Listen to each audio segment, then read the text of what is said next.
नमस्कार, मैं वीरेंद्र पंवार। आप देख रहे हैं न्यूज़ तक राजस्थान। ये न्यूज़ तक राजस्थान की चुनावी यात्रा है जो इस समय कोटा पहुंची है। हमारे साथ आज खास मेहमान हैं हाड़ौती के बब्बर शेर के नाम से प्रसिद्ध और राजस्थान यूनिवर्सिटी के पूर्व महासचिव, कद्दावर कांग्रेस के कद्दावर नेता हाड़ौती के नरेश मीणा। वो कहते हैं ना, राजस्थानी में एक गाना है कि हूँ लड़्यो घणो हूँ सयो घणो मेवाड़ी आण बचावण ने। लेकिन ये वो नरेश मीणा है जो हाड़ौती के स्वाभिमान के लिए लड़ रहा है, हाड़ौती के सम्मान के लिए लड़ रहा है, हाड़ौती के लोगों के हक और अधिकार के लिए लड़ रहा है। बड़े बड़े राजनेताओं से टक्कर लेना इनकी हमेशा हॉबी रही है। चाहे वो कोई सा भी नेता हो, इन्होंने कभी भी, चाहे मंचों से चाहे जनता के बीच में, इन्होंने कभी उनको छोड़ा नहीं। अब ये प्रहलाद गुंजल के लिए कोटा और बूंदी से जनसंपर्क कर रहे हैं, लगातार लोगों से वोट मांग रहे हैं, वोट की अपील कर रहे हैं। राजस्थान की 25 सीटें लोकसभा सीटों पर चुनाव है। जैसलमेर बाड़मेर हॉट सीट मानी जा रही थी, लेकिन नरेश मीणा ने जब से कोटा बूंदी में एंट्री ली है तब से कोटा से लेकर दौसा तक एक नाम छाया हुआ है नरेश मीणा का, और कोटा बूंदी की सीट को हॉट सीट बना दिया है नरेश मीणा ने। उनसे बातचीत करते हैं। आज तमाम मुद्दों पर बात करेंगे। दौसा की राजनीति से लेकर कोटा की राजनीति तक नरेश मीणा ने कैसे अपना सब कुछ बदल डाला, उन पर सब पे बात करेंगे। और ये भी बात करेंगे क्योंकि ये जब यहाँ आते हैं तो दौसा के युवा साथी परेशान हो जाते हैं, जब ये यहाँ से दौसा जाते हैं पूर्वी राजस्थान में तो हाड़ौती के लड़के परेशान हो जाते हैं। ये सवाल भी इनसे करेंगे। सबसे पहले तो आपका स्वागत है नरेश जी। वीरेंद्र भाई राम राम। और मैं आपके दर्शकों को ये बता देना चाहता हूँ, और जहाँ तक ये वीडियो जाएगा उन सब लोगों से कहना चाहता हूँ, ये भाई वीरेंद्र पंवार जो आज मेरा इंटरव्यू ले रहा है, एक किसान का बेटा है। और आपको ये जानकर खुशी होगी कि आज ये कोटा में 600 किलोमीटर चलकर मोटरसाइकिल से, इसके अंदर जो जुनून है, जो जज्बा है, जो आज मीडिया में भी आगे हमारे जो बच्चे आगे बढ़ना चाहते हैं, उसी के तहत ये बाइक से इंटरव्यू लेने कोटा आया है। और गुंजल साहब के प्रचार को भी ये देख रहा है। मैं भाई वीरेंद्र को, आपको जज्बे को, आपके जुनून को धन्यवाद देना चाहता हूँ। और युवा साथियों, आपसे भी ये निवेदन करना चाहता हूँ कि ऐसे युवा साथी जिन्होंने यूट्यूब चैनल बना रखे हैं, जिन्होंने आजकल अपने चैनल बनाकर मीडिया में अपनी भागीदारी निभा रहे हैं, और मीडिया के माध्यम से, चैनल इनके माध्यम से जो किसान साथी हैं, जो किसानों के बच्चे हैं, उनकी आवाज़ को आम जन तक पहुंचाने का जो प्रयास कर रहे हैं। क्योंकि आप मीडिया की हालात वो आप सबके सामने कि मीडिया किस तरह का बिहेव और किस तरह से मैनेजमेंट का हिस्सा बन चुका है। ऐसे में इस तरह के लोग हैं, इनको भी हमें मोटिवेट करना चाहिए, इनको भी हमें आगे बढ़ाना चाहिए। आपको बहुत बहुत धन्यवाद वीरेंद्र भाई, जो आप थाना गाजी से चलकर इस कोटा की धरती पर इंटरव्यू लेने आए। नरेश जी, सबसे पहला सवाल ये कर लेता हूँ। मैं कल से आपके साथ हूँ, आपके दौर जनसंपर्क में लगातार आपके साथ हूँ। आपके साथ जो लड़के हैं उनकी एक समस्या है सबसे बड़ी कि भाई साहब हाड़ौती छोड़ के जब दौसा चले जाते हैं तो फिर हाड़ौती के जो नौजवान हैं, जो आपके पीछे लाखों लोग लगे हुए, परेशान हो जाते हैं। ऐसा नहीं कि नरेश मीणा अब एक राजनीति जमीन तलाश कर ले और वहाँ लगातार काम करे 5 साल। देखो वीरेंद्र भाई, आप शेर को पिंजरे में नहीं रख सकते। राजस्थान में शेर, बाघ रणथंभौर में मिलते हैं, लेकिन वो बाघ रणथंभौर तक सीमित नहीं रहते। वो कभी घूमते फिरते मध्य प्रदेश तक चल जाते हैं, कभी आपके सरिस्का तक चले जाते हैं। मेरा जो तबका है, मेरा जो वर्ग है, जिस मीणा समाज से मैं आता हूँ, वो मीणा समाज बहुत सालों से ये इंतजार कर रहा है कि कभी उस समाज से, उस वर्ग से भी एक ऐसा नेता निकले जो राजस्थान की राजनीति में अपना कद बनाए, अपना ओहदा बनाए। और वो आज जो मीणा समाज जो राजनीति में जो जिस लेवल पे है, आज हम मांगने वाले हैं। आज दिन तक मीणा समाज में कोई ऐसा नेता नहीं हुआ जो देने वाला बने, जो टिकट बांटे, टिकट बंटने की कमेटियों में बैठे, जो कहीं संगठन की राजनीति में ऊंचे ओहदे पे पहुंचे। ऐसे में ये समाज की डिमांड है। समाज चाहता है कोई न कोई ऐसा पैदा हो जो राजनीति में बड़े लेवल पे पहुंच के समाज की उन पार्टियों में समाज के हितों के लिए लड़ाई लड़े, समाज को आगे बढ़ाए। और यही कारण है, क्योंकि जब तक आपका वृहद लेवल पर आपका वो नहीं है। और फिर मेरे को तो भगवान ने, मुझे सौभाग्यशाली मानता हूँ अपने आप को, भगवान का मुझे गिफ्ट है कि मैं जहाँ भी जाता हूँ तो लोगों का मुझे आशीर्वाद मिलता है, प्यार मिलता है। दौसा भी जाता हूँ तो वहाँ भी हज़ारों लोग मेरे से प्यार करते हैं। हाड़ौती में आता हूँ तो यहाँ भी लोग प्यार करते हैं। भीलवाड़ा जाता हूँ तो वहाँ भी आदिवासी अंचल में उदयपुर जाता हूँ तो वहाँ भी लोगों का प्यार और मुझे आशीर्वाद मिलता है। और वो प्यार और वो आशीर्वाद ये युवाओं का, लोगों का, जो मुझे खींच कर हर जगह ले जाता है। लेकिन ये बात सही है कि मुझे भी अब कहीं एक जगह स्थिर होकर अपनी कोई सीट तलाश कर एक बार चुनाव जीतने के लिए काम करना चाहिए। और अब मैं आपको आश्वस्त कर देना चाहता हूँ कि अगले 4-5 साल मैं हाड़ौती में रहकर हाड़ौती में ही लोगों के बीच में काम करूंगा। लोगों का दुख दर्दों को कम करने का मैं प्रयास करूंगा। अभी राजस्थान में बीजेपी की सरकार है, इस समय हम विपक्ष की भूमिका में हैं और मैं पूरी ताकत से, पूरी दमखम से विपक्ष की भूमिका के रूप में हाड़ौती में आम जन की लड़ाई लड़ूंगा। नरेश जी, अगला सवाल ये है, मैं चल के आ रहा हूँ, मैं लोगों से भी बातचीत करता हूँ। कोटा बूंदी की जो सीट है, जब से गुंजल साहब कांग्रेस में आए हैं और उनको टिकट मिला, इस सीट इतनी हॉट सीट नहीं मानी जा रही थी, लेकिन दौसा से नरेश मीणा ने नामांकन किया, दाखिल किया। लेकिन किन परिस्थितियों के कारण, किन कारणों के आपने नामांकन वापस लिया, और अब नरेश मीणा ने जब से कोटा बूंदी में एंट्री की है तब से चुनाव एक रोचक बन चुका है। पूरे राजस्थान के मीडिया की नज़र है, पूरे राजनीतिक जो चाणक्य उनकी नज़र है। ऐसा क्या किया नरेश मीणा ने कि कोटा बूंदी में एंट्री करते इस चुनाव को माहौल बना दिया, खड़ा कर दिया? लोकसभा चुनाव एक बड़ा चुनाव होता है और मैंने देखा है लोकसभा चुनाव में जो वोट प्रतिशत होता है वोटिंग का, वो कम रहता है अपेक्षाकृत विधानसभा चुनाव के। मेरा ये प्रयास है कोटा में आने के बाद कि मैं जो वोटिंग प्रतिशत है और जो मूल वोट है कांग्रेस का, उनमें जाऊं, उनका वोटिंग के लिए उनको प्रेरित करूं और उनको चार्ज करूं कि वो ज़्यादा से ज़्यादा प्रतिशत में वोट डालें। और मैं देख रहा हूं 4-5 दिन से जैसे ही मैं घूम रहा हूं, आज यहाँ कांग्रेस में बड़ा तगड़ा जोश और उमंग के साथ लोग लगे हुए हैं और ये उम्मीद बन गई है, हर आदमी ये कह रहा है कि प्रहलाद गुंजल चुनाव जीत रहा है। ऐसे में हाड़ौती में एक अलग ही राजनीति चल रही थी। आपने मगध साम्राज्य के बारे में सुना होगा, तो मगध साम्राज्य में एक धनानंद हुआ करता था राजा। उस धनानंद के अत्याचार, जनता को परेशान करना, जनता को का खून चूसना, वो केवल व्यापार की राजनीति धनानंद जब मगध में करने लगा तो एक चाणक्य हुआ, चाणक्य कौटिल्य, जिसने, जो ब्राह्मण था। और आप सब देखते हो जो हमारा जो व्यवस्था बनी हुई है हिंदू धर्म में या हमारे जो देश में, जब जब कोई राजा अहंकारी हो जाता है, राजा घमंडी हो जाता है, राजा जब लोगों को कुठाराघात करने लगता है, लोगों का खून चूसने लगता है, ऐसे में मैंने ज़्यादातर देखा है कि जब हुआ है, ब्राह्मण समाज आगे आया है और ब्राह्मण समाज ने आके और इनके घमंड को, अहंकार को चूर किया है। उसी तरह से जब मगध में जब धनानंद का राज था तो कौटिल्य जो चाणक्य था, उसने एक चंद्रगुप्त को ढूंढा और चंद्रगुप्त को तैयार किया और चंद्रगुप्त को तैयार करके उस धनानंद का नाश किया, धनानंद को खत्म किया और एक नई राजनीति उसने डेवलप की। आज उसी मगध की तरह, उसी धनानंद की तरह हाड़ौती में, पूरे हाड़ौती को मगध बना दिया गया है। हाड़ौती में धनानंद जैसे 4 धनानंद यहाँ घूम रहे हैं, जिन्होंने राजनीति में आकर, राजनीति में पद लेकर पूरी हाड़ौती को खून चूस रहे हैं, पूरी हाड़ौती में कॉमर्शियल राजनीति कर रहे हैं, व्यापार की राजनीति कर रहे हैं। ऐसे में आपने देखा होगा, मैं तो यहाँ भी आह्वान कर रहा हूँ, क्योंकि हमारे यहाँ इस हाड़ौती में एक जमाना था जब यहाँ पे राजपूत समाज और ब्राह्मण समाज यहाँ पे अच्छी पोजीशन पे था राजनीतिक तौर पे। लेकिन जब वो अच्छी पोजीशन पे था तो आम जन दुखी नहीं था, आम जन को एक विश्वास था, आम जन जब उनके पास जाता था उनको मान मिलता था, सम्मान मिलता था, उनके दुख दर्द कम होते थे। लेकिन आज जब मैं देख रहा हूँ पूरी हाड़ौती की राजनीति का एक व्यापारीकरण कर दिया गया है।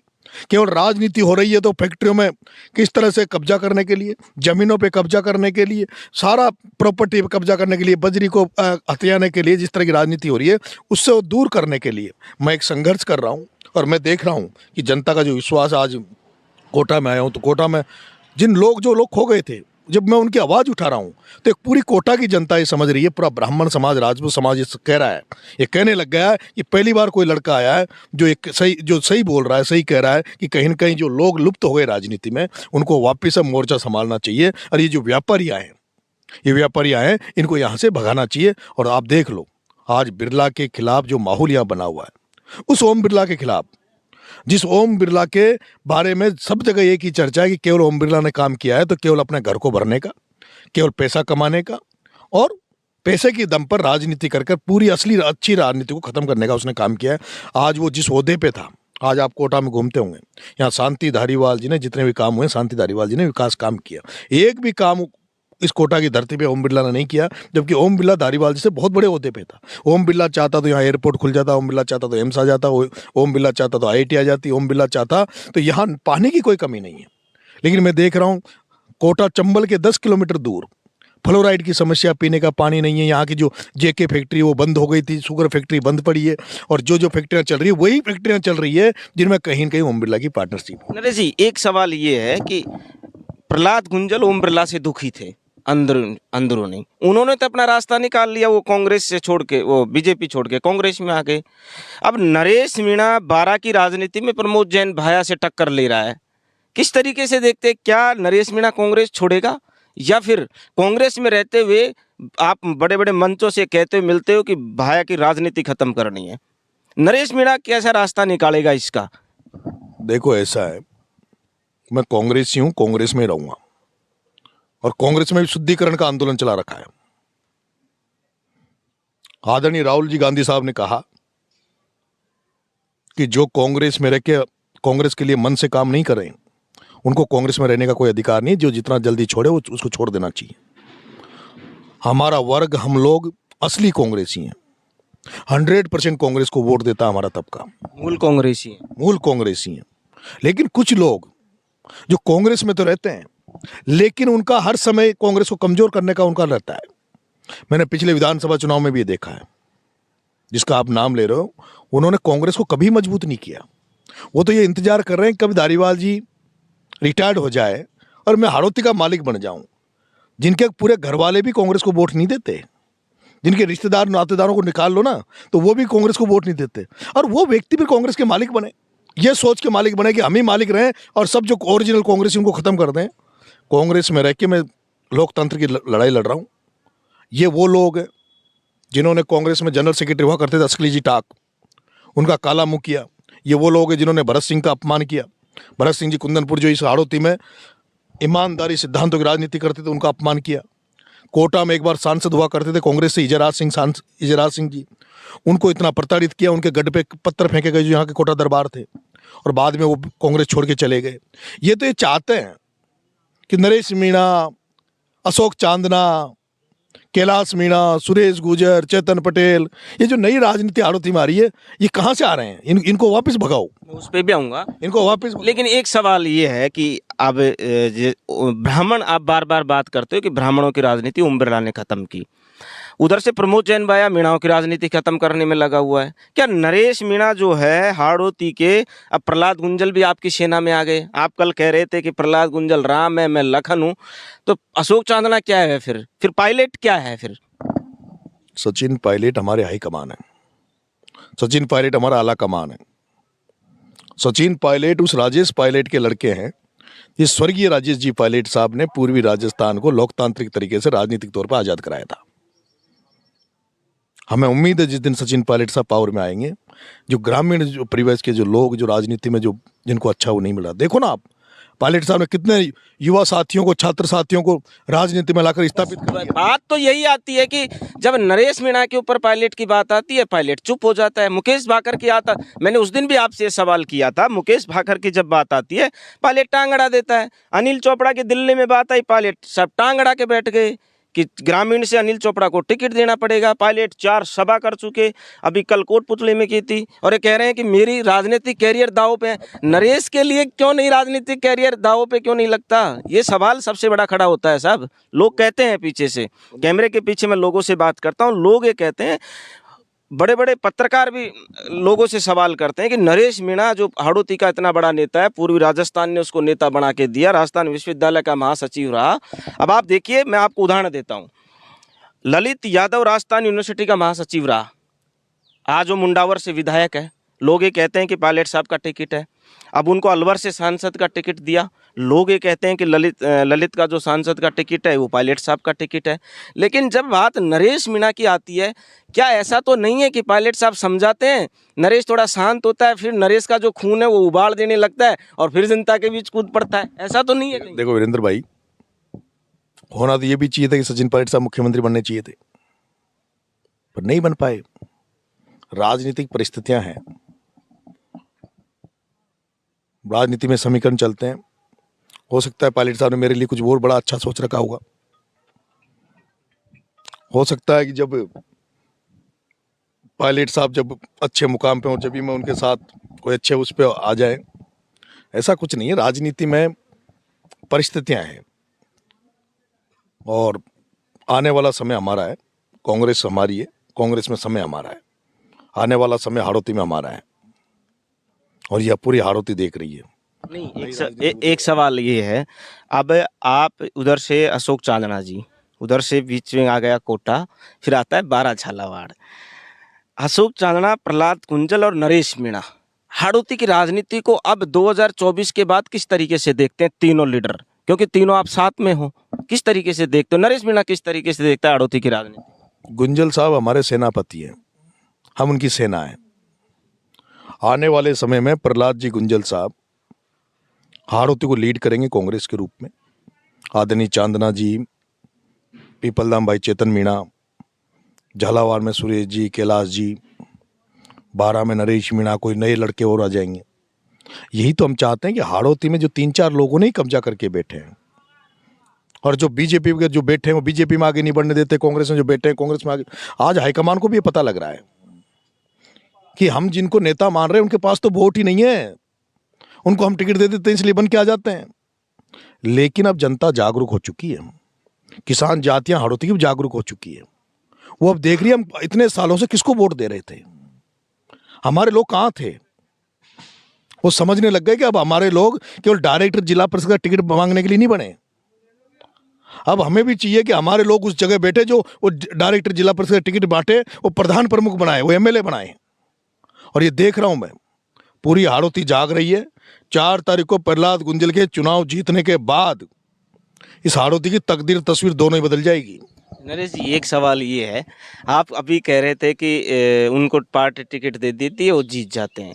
नरेश के कौन है दुश्मन ऐसे राजस्थान में, हाड़ौती की राजनीति में, वीरेंद्र भाई, जो टिकट नहीं देने? भाई मैं बनने नहीं आया, मैं राजनीति में जितने दिन तक रहूंगा, मैं परिवर्तन के लिए राजनीति में आया हूं, बदलाव के लिए राजनीति में आया हूं।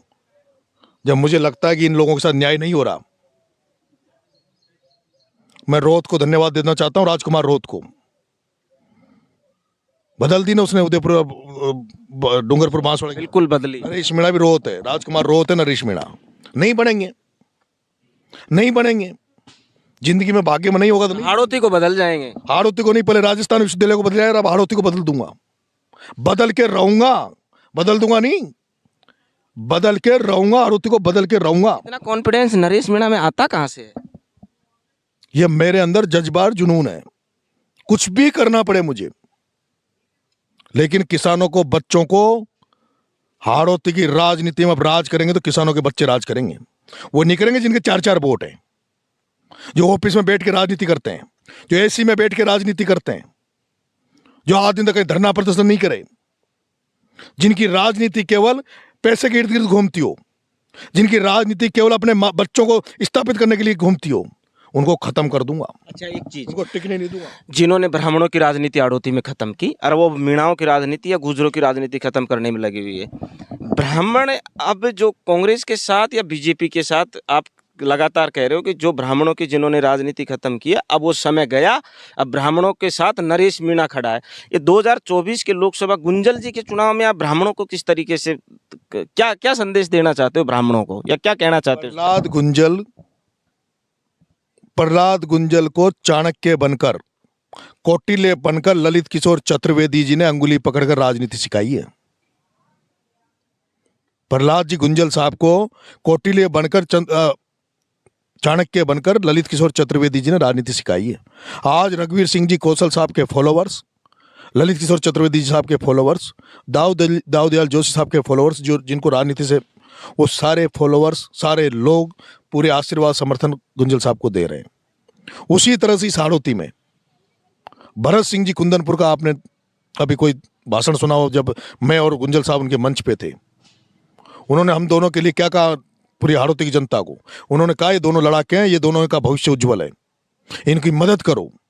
ये लोग वो है। चांदना जी ने भी कहा है कि जब से नरेश आया तब से। देखिए, चांदना जी एक युवा लीडर है, लेकिन भरत सिंह जी के कुंदनपुर के एक एक शब्द में वो ताकत है हाड़ौती में।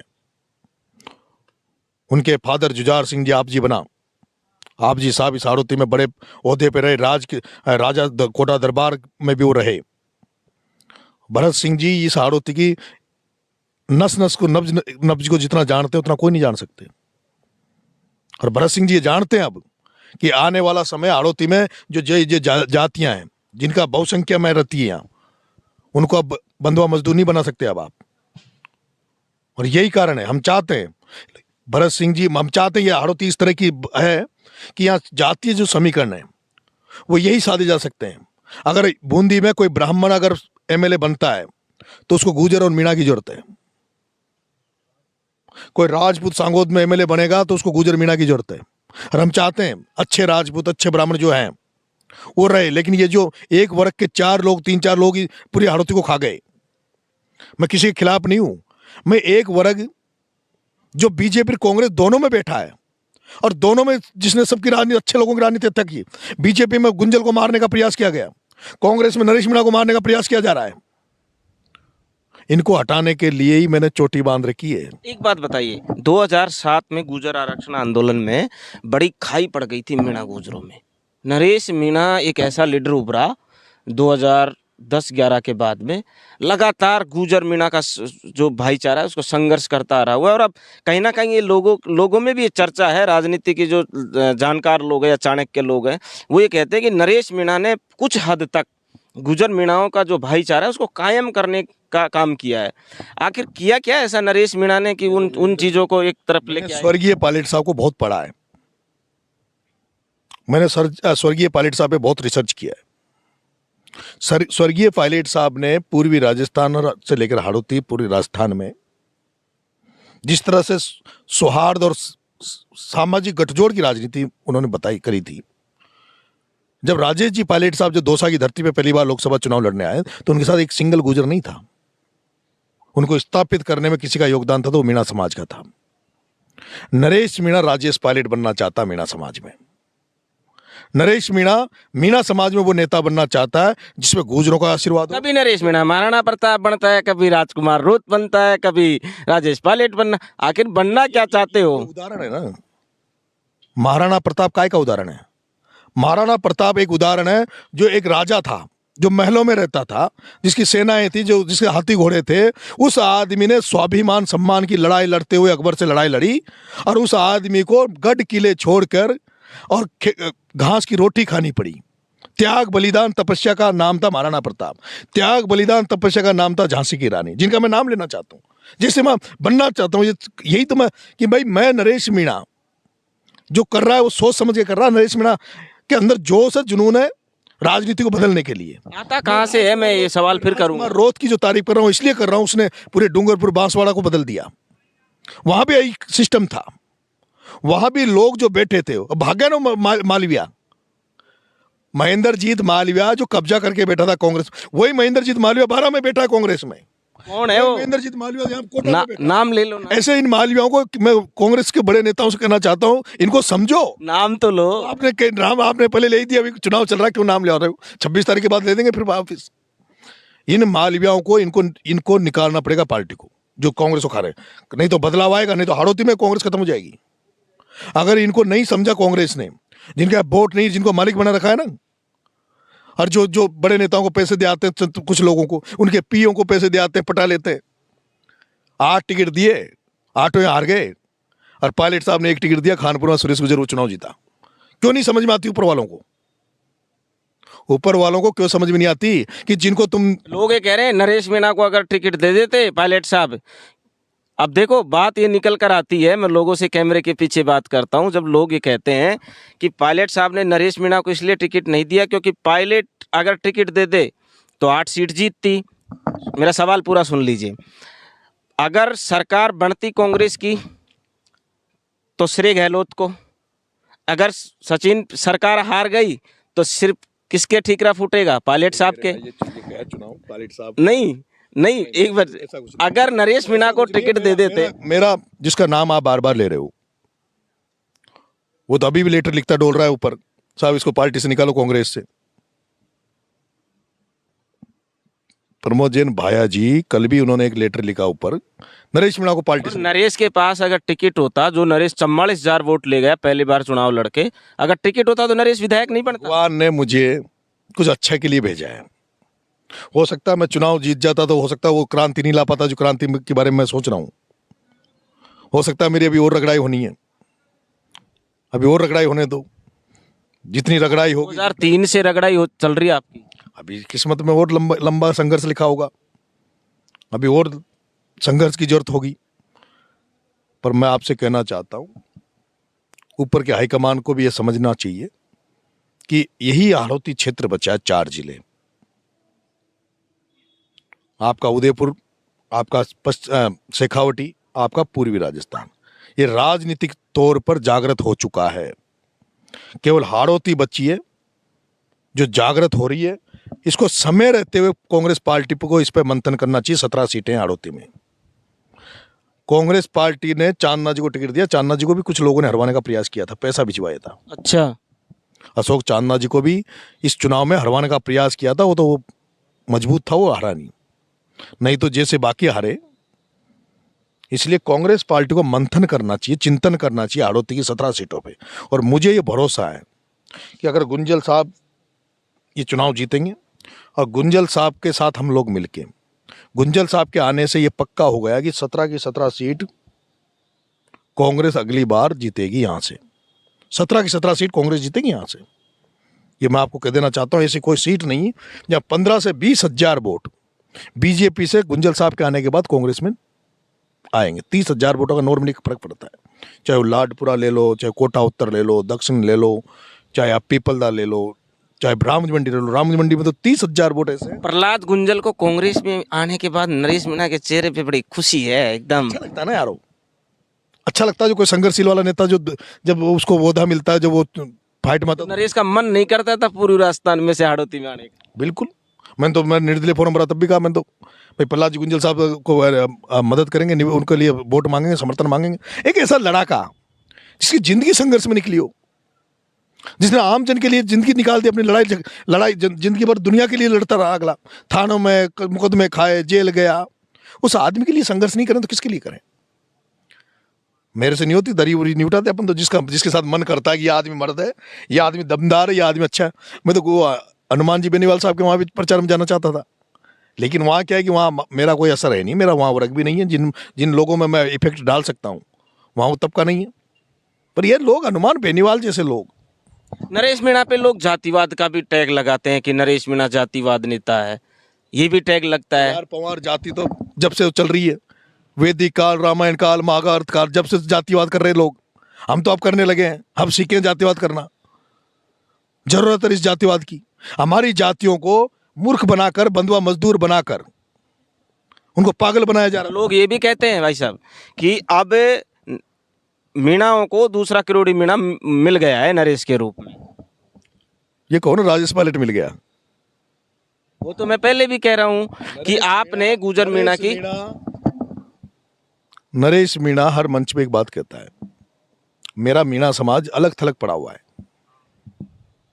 मैं जो राजनीति कर रहा हूं, मैं मेरे समाज के उद्धार के लिए राजनीति कर रहा हूं। हम चाहते हैं कि मीणा समाज की छवि सुधरे, मीणा समाज को दूसरे लोग स्वीकार करें। मीणा समाज दलित भाइयों को गले लगाए, मीणा समाज मुस्लिम भाइयों को गले लगाए, मीणा समाज गुजर भाइयों को गले लगाए, मीणा समाज ब्राह्मण समाज की इज्जत करे, सम्मान करे, मान करे, राजपूत समाज को मान चाहिए, सम्मान चाहिए।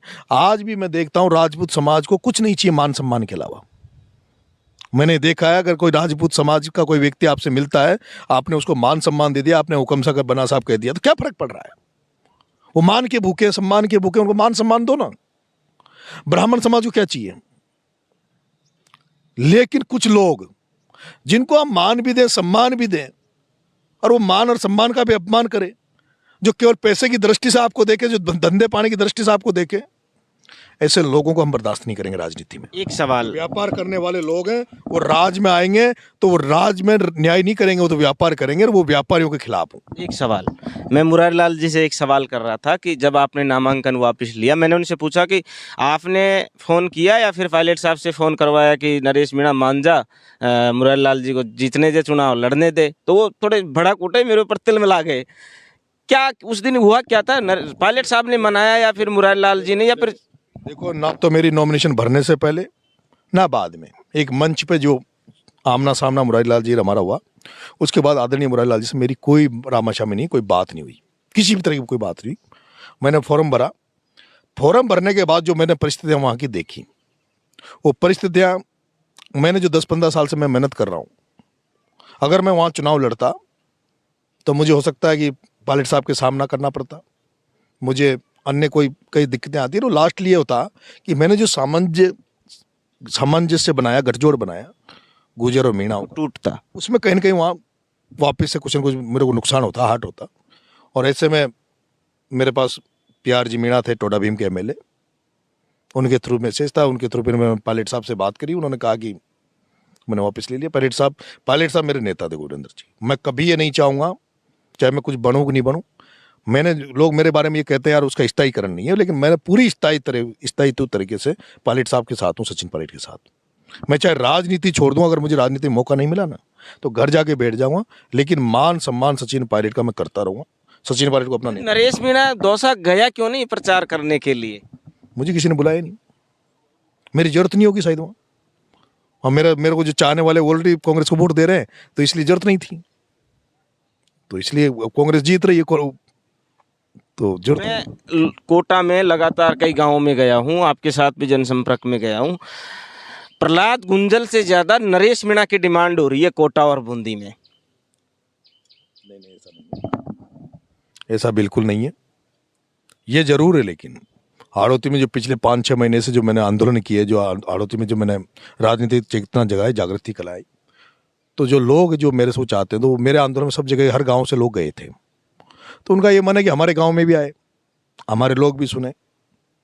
और मेरे से जितना हो रहा है, मैं बीच में लोगों के बीच में जा रहा हूँ और मैं देख रहा हूँ यहाँ कंपटीशन चल रहा है। ब्राह्मण समाज सोच रहा है कि हम ज़्यादा सपोर्ट गुंजल साहब को ज़्यादा मदद करें, राजपूत समाज, मीणा समाज, गुजर समाज, SC समाज, मुस्लिम समाज, इतना भयंकर वोटिंग परसेंटेज बढ़ेगा इस बार कोटा में, और एक तरफा गुंजल साहब चुनाव जीतेंगे। नरेश जी, एक सवाल कर लेता हूं। मैं कल एक व्यक्ति से मिला, उन्होंने कहा कि हाड़ौती में नरेश जैसा, या राजनीति में नरेश जैसा त्याग कोई नेता नहीं कर सकता। अब थोड़ी राजनीति से हट के पर्सनल बातें कर लेते हैं कि घर बार सब कुछ 2-2, 3-3 महीने तक नरेश मीणा बच्चों से बात नहीं करता, पत्नी से बात नहीं करता। इतना जुनून, इतना मेहनत, इतना संघर्ष, आखिर नरेश किस हड्डी, किसका बना है? लोहे का बना है या फिर प्लेटिनम का बना है? किसका बना हुआ है नरेश कि सब कुछ त्याग देता है नरेश जनता के लिए? देखो वीरेंद्र भाई, हमारे लोग मरे पड़े हैं, हमारे लोग इस हाड़ौती में मरे पड़े हैं, हमारी स्थिति बहुत दयनीय है। हम जिनको नेता मानते हैं, हमारा जो तबका है यहाँ पे हाड़ौती में, जिनको नेता मानते हैं, ये हमारे प्रमुख साहब हैं, ये हमारे समाज में MLA बन गया, और मैं जब देखता हूँ वो हमारे प्रमुख साहब और वो MLA ऐसे लोगों के आगे ढोके देते हैं। कोई उनको काम के लिए कहता है तो हाँ मैं उस फलाना आदमी से बात करूँगा। जिला परिषद, डायरेक्टर, छोटे छोटे पदों के लिए हमें उन लोगों के दरवाजे पे ढोक देनी पड़ती है जिनके पास कुछ नहीं है। हमें कोई धंधा करना है हाड़ौती में, तो हमें उनके आशीर्वाद से हमारा धंधा चलता है। अगर हम उनके आशीर्वाद और उनका झंडा नहीं उठाएं, उनके नारे नहीं लगाएं, हमारा धंधा नहीं चलता। हमारे बच्चे जो नौकरी कर रहे हैं हाड़ौती में, वो हाड़ौती में तभी नौकरी कर सकते हैं जब आप या तो बिल्कुल अपनी आवाज़ को बंद कर लो।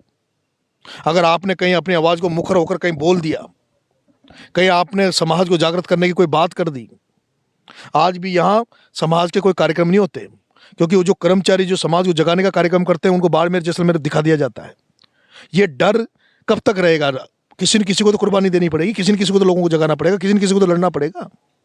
वो दुख दर्द है मेरे अंदर, मेरा बहुत नुकसान हो रहा है, ऐसा नहीं मेरा नुकसान नहीं हो रहा। पिताजी क्या कहते हैं कि नरेश इतना संघर्ष होगा, कभी कभी आपका मन नहीं करता कि राजनीति से अब इतना मैं कुछ किया, संघर्ष किया? आपके पिताजी का कितना योगदान है? मेरी माँ भी सरपंच है वीरेंद्र जी, और जब मेरे जैसा व्यक्ति जब राजनीति कर रहा है, और जिस तरह की राजनीति कर रहा हूँ, जिन लोगों से टकरा रहा हूँ, वो हमारे साथ क्या कर रहे होंगे आपको मैं नहीं कहना चाहता। मेरे परिवार में क्या है, किस तरह से बेइज्जत करने का उनका रहता है, कुछ मतलब परेशान करने का रहता है। पंचायत राज में सरपंच होते हुए एक पत्थर नहीं रख पाए हम लोगों के लिए। हम एक बाथरूम बना, मेरे पंचायत में एक बाथरूम बन रहा था शौचालय, उस शौचालय को नहीं बनने दिया वहां के एमएलए ने, मंत्री ने, कांग्रेस के राज में। दुख है, लेकिन फिर भी मेरा बाप ये कहता है सिद्धांतों के साथ समझौता नहीं, उन लोगों से समझौता बिल्कुल नहीं करना जो हमारे लोगों को कुचल रहे हैं।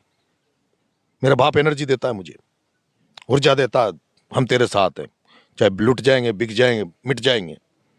और मैं गर्व करता हूं मेरे पिता पे, मुझे प्राउड है कि उसने हम 3 भाइयों को जन्म दिया, एक बहन को जन्म दिया, और जिसने हमें शिक्षा दी। इस हाड़ौती में आईआईटी शब्द नहीं जानते थे। मेरे बाप ने मेरे भाई को अजमेर रघुकुल स्कूल में पढ़ाया 5वीं क्लास में। उसके बाद हमें नवोदय स्कूल में डाला। नवोदय स्कूल में डालने के बाद पहली बार मेरे भाई को कोचिंग करा के आईआईटी भेजा, जब पूरी हाड़ौती में आईआईटी नहीं जानते थे, आईटीआई जानते थे। उस समय मेरे भाई को आईआईटी करा के उन्होंने भेजा विदेश। मेरा भाई, बड़ा भाई गया, मेरा छोटा भाई बैंक मैनेजर बना, मेरी बहन जो एक बहन है वो टीचर है। मैं भी भगवान की दया से नौकरी लग जाता, लेकिन किसने प्रेरित किया नरेश मीणा को राजनीति? आज खुलकर बोल दीजिए कि कौन है ऐसा आदमी जो आपको, जब आप राजस्थान विश्वविद्यालय की राजनीति कर रहे थे, जब आप गए यहाँ से हाड़ौती में पढ़ने के लिए गए होंगे, सीधी सी जाहिर सी बात है, पिताजी ने पढ़ने के लिए भेजा होगा, लेकिन किसने कहा कि यार नरेश अब तेरे को राजस्थान विश्वविद्यालय की राजनीति करनी चाहिए और ग्रामीण तबके के जो लोग हैं उनकी आवाज उठानी चाहिए? किसने प्रेरित? मैं जब जयपुर गया, मेरा सबसे बढ़िया, सबसे जोरदार टॉप कॉलेज में एडमिशन हुआ, राजस्थान कॉलेज में 8 सब्जेक्ट था। मेरा राजस्थान के सबसे अच्छे हॉस्टल में एडमिशन हुआ, मीणा हॉस्टल में, जिसमें आज 3300 बच्चों में से 3000 बच्चे नौकरियों में हैं, जिनमें से कम 500 बच्चे आईएएस आईपीएस हैं, 11,1100 आरएएस अफसर हैं। कस्टम फस्टम की तो लाइन लगी हुई है। उस हॉस्टल में आपका भाई पढ़ा, फर्स्ट डिवीजन पास हुआ, बीए में, एमए इंग्लिश मीडियम से की, और हो सकता था बढ़िया टॉप क्लास की नौकरी भी लग जाता। लेकिन परिस्थितियां वहां भी इस तरह की बनी, वह विश्वविद्यालय में घुसा तो वहां भी यही हालात थे जो हाड़ौती में हालात है आज। नरेश को शुरू से संघर्ष ही मिला है। लोगों में जब लगा, चुनाव में कभी जिंदगी में मैं मन से नहीं लड़ा। पहला चुनाव राजस्थान कॉलेज का लड़ा, मुझे मेरे छात्रावास के भाइयों ने, मेरे साथियों ने खड़ा कर दिया। मेरे खिलाफ 4-5 मीणा मेरे खिलाफ खड़े हो गए। जब 5 मीणा मेरे खिलाफ खड़े हो गए तो मैं वहां से ट्रेन में बैठ के भाग के गाँव आ गया। वहां से 2 टाटा सुमो भर के बच्चे मेरे गाँव आए। बरसात का टाइम था, 400 किलोमीटर आके मेरे गांव आए, मेरे को यहाँ से उठा के ले गए। मेरे बाप ने कहा कि इसको चुनाव तो लड़ा रहे हो, पर बेइज्जती मत कराना, जमान जब्त नहीं हो जाए। मेरे से उन्होंने पूछा क्या रहेगा, मैंने कहा या तो हारूंगा या जीतूंगा, या हारूंगा तो मतलब फाइट में। 17 वोट से चुनाव हार गया था राजस्थान कॉलेज का पहला चुनाव 17 वोट से चुनाव हार गया। अगली बार हमारे यहाँ हाड़ौती से एक विधायक हुआ करती थी, खानपुर से मीनाक्षी चंद्रावत, वो एनएसयूआई की प्रेसिडेंट थी।